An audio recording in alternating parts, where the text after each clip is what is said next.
Hello, welcome back to my channel. It is currently March break, which means that I haven't been working, but I thought I would make a video answering the most asked questions about substitute teaching. I just asked ChatGPT what the most asked questions are, and I picked a few that I thought would be really helpful for anyone who is curious about substitute teaching or anyone who wants to become a substitute teacher or teacher.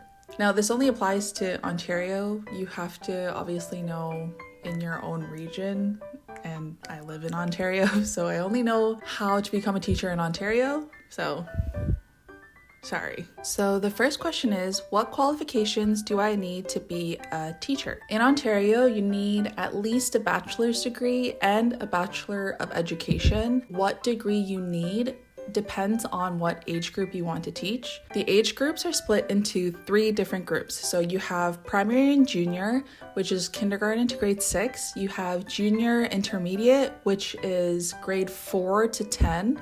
And then you have intermediate senior, which is grades 7 to 12. So for me, I wanted to teach kindergarten to grade 6, so I didn't need a 4-year degree. I just needed a 3-year degree. But if you wanted to teach the older grades, you also have to have teachable subjects. So whether that's English, math, history, geography, anything that could be taught, you need those to teach the older grades. So for junior and intermediate, you need to have 1 teachable subject. And then for intermediate and senior, you need to have 2 teachable subjects. So it really depends on what grades you want to teach, but the baseline is you need a degree, bachelor's degree, 4-year program, 3-year program, along with a bachelor's of education.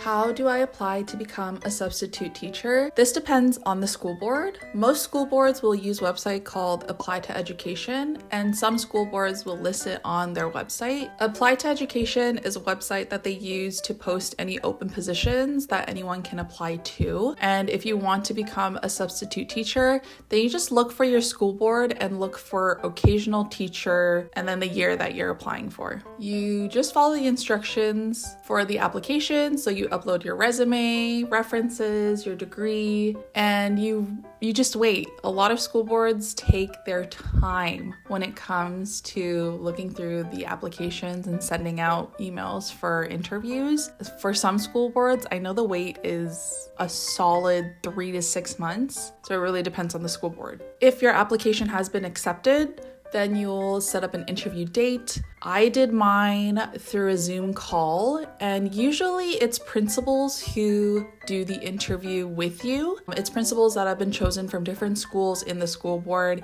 and they ask you a set of questions just to see where your experience is, what you'll do in certain situations, and how you can apply what you've learned through Teachers College and your own teaching experience to these made-up scenarios. How much do substitute teachers get paid? This depends on the school board. For my school board, and this is all on the internet, public knowledge. For my school board, they pay substitute teachers around $240 for a full day, and then half of that for a half day. And then if you have been a substitute teacher for more than 100 days, they do bump your pay up a little bit. So if you have been substitute teaching for more than 100 days, then you get paid around $267. And this is all before taxes. You don't get paid for holidays, and you don't get paid for March break. So, yeah. What is the daily schedule like for a substitute teacher? It'll start off with you signing in the office. You have to sign into the office because at the end of your job, the office will check and then put it into the system that yes, they completed this day so that you get paid. You check into the office and you sign in, and they'll give you the attendance and a set of classroom keys. Then you go into your classroom, look over the plans that the teacher has left for you, and just follow the routine that the students go through. Depending on the teacher, some teachers will leave behind a lot of worksheets for the students to work on, and they'll have independent work periods. Some teachers will leave lessons for you to teach to the students, so they'll either share lesson slides or material with you so that you can teach it to the class. But in most cases, teachers really just leave work for the students to do while they're not there. Unless you go to the school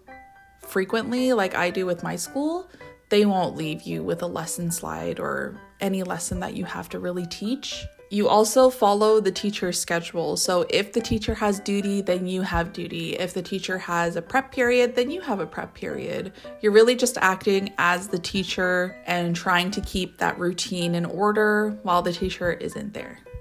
Classroom management. It is really tough because a lot of students will take advantage of the substitute teacher, which I understand because when I was their age and I had a supply, it was like freedom. I could do whatever I wanted. I could sit with my friends. I could have fun and see it as a free day. From the substitute teacher's perspective, it can get very chaotic and just very overwhelming. I let students have that feeling of a free day. I'll let them sit with their friends and talk while they're working as long as they are working. And I try to set very firm boundaries and expectations with them at the beginning of the day.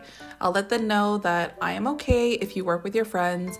I am okay if you use your computer for free time. I am okay if you talk while you're working, as long as you get the work done for today. And I also let them know what happens if they cross those boundaries, whether that is no computers, whether that is everyone sitting in their assigned seats, or sending them down to the office. I also let them know that I write very detailed notes to the teacher, so the teacher will know everything that happens during the day. And it also helps to learn the students' names as fast as you can, because you can put in more details to the note to the teacher and say, hey, this student was being really loud and disruptive and I gave them several warnings and blah, blah, blah, but they were not listening. Do I need to bring my own lesson plans? Absolutely not. You should not have to bring your own lesson plans. It is the teacher's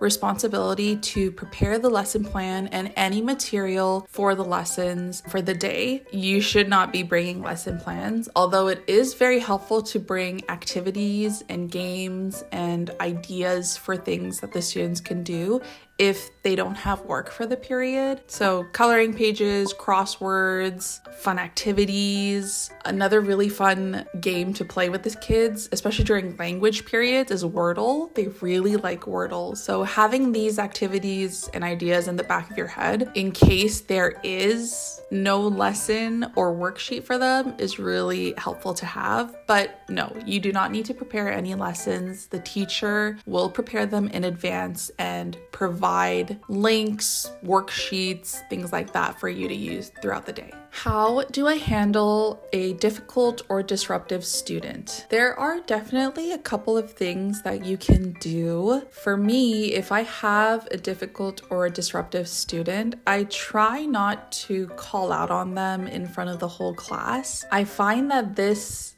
can go one of two ways. Either it encourages them to be more disruptive because they see that they get a reaction from you, or it just negatively impacts their view on you and they will not listen to you even more. So I like to pull disruptive students out and have a conversation with them one-on-one and just be very genuine with them and ask, what's up? Why are you being so disruptive? Is there anything that I can help you with? And during these one-on-one conversations, I set the expectations again with them that I set with the class before. So I make it very clear that I'm okay with, chit chat and whatever, but the way that they're doing it is not acceptable and it's being very disruptive. So I'll have a one-on-one conversation with them first. I also give them a few chances for their behavior. I don't just immediately punish them or immediately yell at them after one time. I will remind them a couple of times that they're being very disruptive and they need to tone it down. If that student continues to be disruptive and difficult, then I will send them down to the office. The office is a wonderful, magical place that will support you with students that are not behaving. It's always good to give the office a heads up. So usually schools will have a phone system or walkie-talkies that you could use to communicate with other teachers in the office. So I will page down to the office, let them know that I am sending this student down because they are doing A, B, and C. And I've given them multiple warnings and they are just not behaving. And then the office will deal with them. Usually the principal or the vice principal will talk with them. But yeah, I'll talk with them one-on-one, give them multiple warnings. And then if that just doesn't work, then I will send them down to the office or to another teacher who can speak with them and try to get their behavior in check. What do I do if I don't know the subject or the lesson? Google is your best friend. Some of the math and some of the lessons that these kids do, you won't know. It's been like years since I've done this math. So it's nice to have a little refresh with Google and then, helping the kids with whatever questions that they have. But it is okay if you have no idea what they are learning, or if you don't remember how to do something or how to solve something or how to write something. It is a-okay. And it is okay to have your phone and to use Google. Google is your best friend. I also let the students know if I don't know how to do something, and I find that this has a really positive effect on them and they like you more because you're being honest with them that you don't know how to do this math or you don't know what this science is, and then you learn together. Another trick that's really helpful is asking a student who's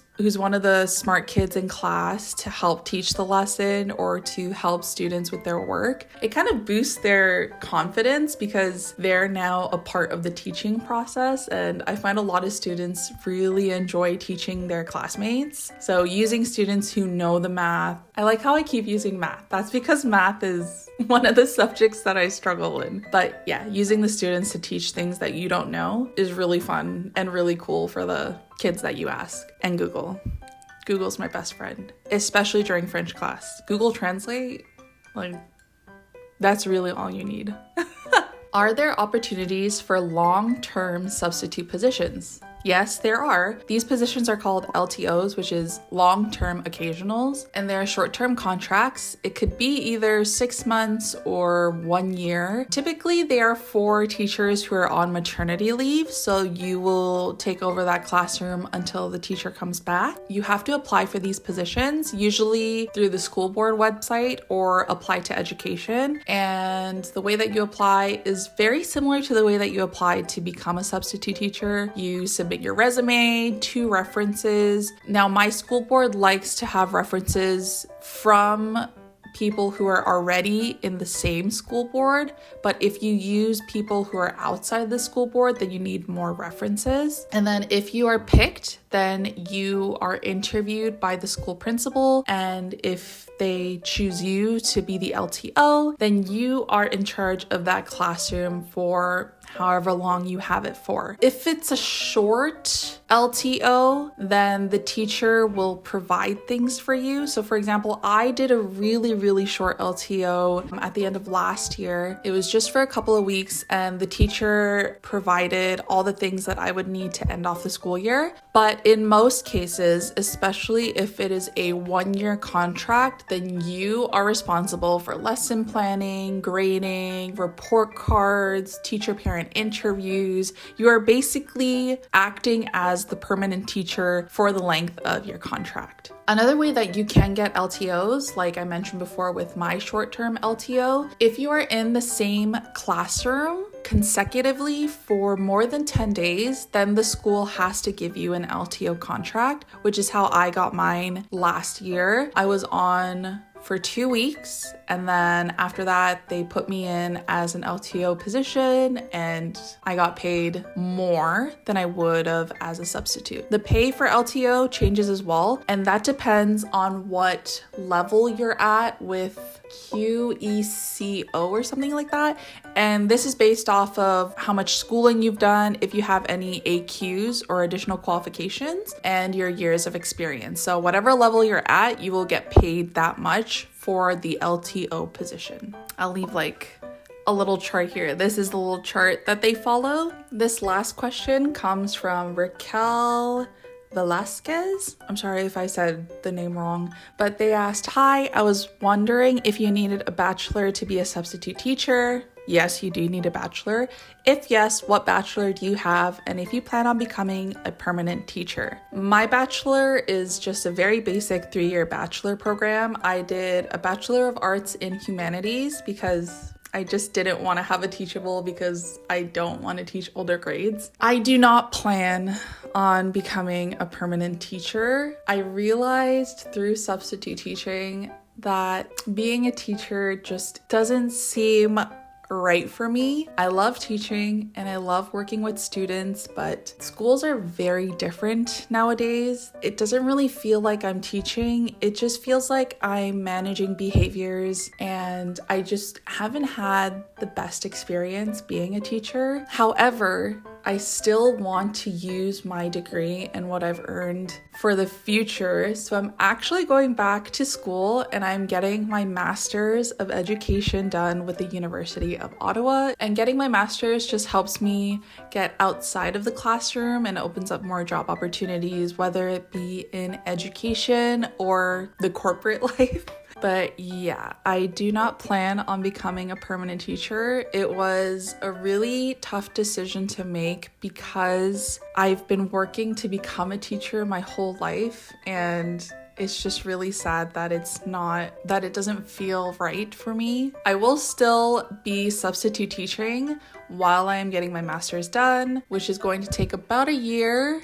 Yeah, I will not be becoming a permanent teacher, and I have just so much respect for those who are permanent teachers because it's just so different with COVID and technology being introduced. It's become more difficult and there are a lot more challenges, and some teachers are really, really amazing and great and are doing so much for the kiddos, but then you have teachers like me who I love working with kids, but I just don't see it as a long-term job. So yeah, those are all the questions that I have for this video. If you have any other questions, please feel free to leave a comment. I hope you guys found this video useful, and I hope it doesn't, make you reconsider substitute teaching and becoming a teacher. It is still a great job, and if it is your passion and you want to teach and become a teacher, then go for it. But yeah, that's all for this video, and I'll see you guys in the next one.